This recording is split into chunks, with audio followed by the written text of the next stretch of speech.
नमो बुद्धाय, जय भीम। मी तेजल खिल्लारे, लोकज्योती मराठी या यूट्यूब चॅनलमध्ये आपल्या सर्व प्रेक्षकांचे मनापासून स्वागत। करुणेच्या जोरावरती असे सम्राट अशोकजी, भारतीय संविधान निर्माते बाबासाहेब आंबेडकर, विश्वरत्न बोधिसत्व, बहुजन महापुरुषांचे संपूर्ण महापुरुष, त्यांना विनम्र अभिवादन करतो। ज्यांनी ज्यांनी या देशामध्ये समता निर्माण करण्याचा प्रयत्न केला त्यांना देखील मी अभिवादन करतो, समताना मी करतो। मंचकावरती असेल पूज्य भंतेजी, बुद्ध लेणी संवर्धन समितीसाठी उपस्थित असलेले सर्व समितीचे, विविध संघटनेचे पदाधिकारी, उपासक उपासिका, ज्या संख्येने आपण आज इथे जमलेलो आहोत, जो आपल्यामध्ये रोष दिसतो, एक लढाईसाठी, मोठ्या लढाईसाठी आपण उभे राहिलेले आहोत, त्या आपल्या सगळ्यांचं मी अभिनंदन करतो। भारतीय बौद्ध महासभेच्या माध्यमातून, बुद्ध लेणी संवर्धन समितीच्या माध्यमातून एका निर्णायक लढाईला आपण सामोरे जातो। पूर्वी काय झालं त्याचा आपल्याला विचार सोडून द्यायचा। भारतामध्ये बौद्धच नव्हते आणि बौद्धांच्या ह्या विरासत या लोकांनी कॅप्चर केल्या, त्याच्यावरती अतिक्रमण केली, हे साहजिक आहे असं मी समजतो।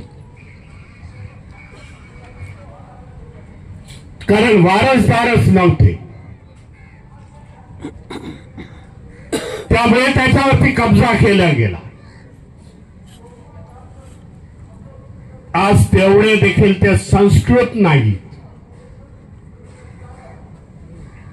की जेव्हा आंदोलन होत आहेत महाराष्ट्रामध्ये आणि देशामध्ये,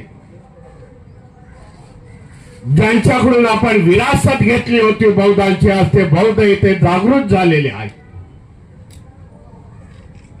मागणी करतायत देशाभरामध्ये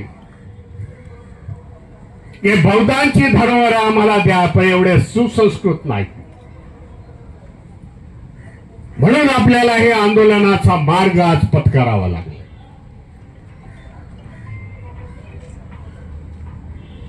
एक उदाहरण देतो।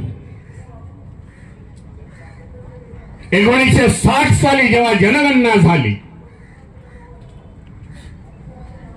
या देशामध्ये स्वतंत्र भारताची, बाबासाहेबांच्या धम्म क्रांतीच्या अगोदरचं मी म्हणतोय, 1951 मध्ये, त्या बौद्धांची लोकसंख्या ही 2500 ही होती महाराष्ट्रामध्ये। देशामध्ये असे फिगर गव्हर्नमेंटच्या दप्तरी आज मिळतात। बाबासाहेबांची धम्मक्रांती 14 ऑक्टोबरची आणि त्याच्यानंतरचे फिगर आले 1961 ला, जेव्हा पुन्हा एकदा जनगणना झाली 11 वर्षानंतर, तेव्हा 27 लाख लोकांनी महाराष्ट्रामध्ये आम्ही बौद्ध आहोत असं नोंदवण्यात आलं। हा फरक आहे येणाऱ्या दिवसामध्ये की आज बौद्धांची संख्या आज करोडोच्या पुढे आहे, परंतु सेन्ससचे आकडे हे बरोबर मिळत नाही। म्हणून ह्या मीटिंग मधून आपल्याला सांगू इच्छितो, आंदोलनाच्या मधून सांगू इच्छितो, येणाऱ्या काळामध्ये पुन्हा एकदा जनगणना होणार आहे, जे व्हायला पाहिजे होती 2021 ला, परंतु करोनाची महामारी असेल ती आता जानेवारी आणि फेब्रुवारी मध्ये होणार आहे 2026 मध्ये।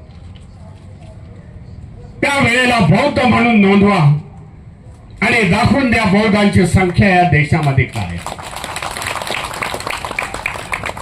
आज आपण एकटेच बौद्ध नाही आहोत हे देखील बघा। आपण म्हणजे कन्वर्ट झालेले महाराष्ट्रामध्ये अनेक समूह आहेत, त्या उत्तर भारतामध्ये आहेत, जे जात असतील उत्तर भारतामध्ये त्यांना माहिती आहे की समूह आज स्वतः पुढे येत आहे त्यांनी आम्ही बौद्ध आहोत म्हणून सांगतो. कुशवा आहेत, मोरिया आहेत.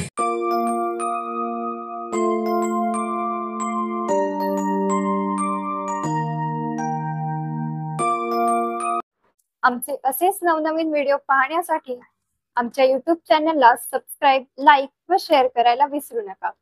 धन्यवाद.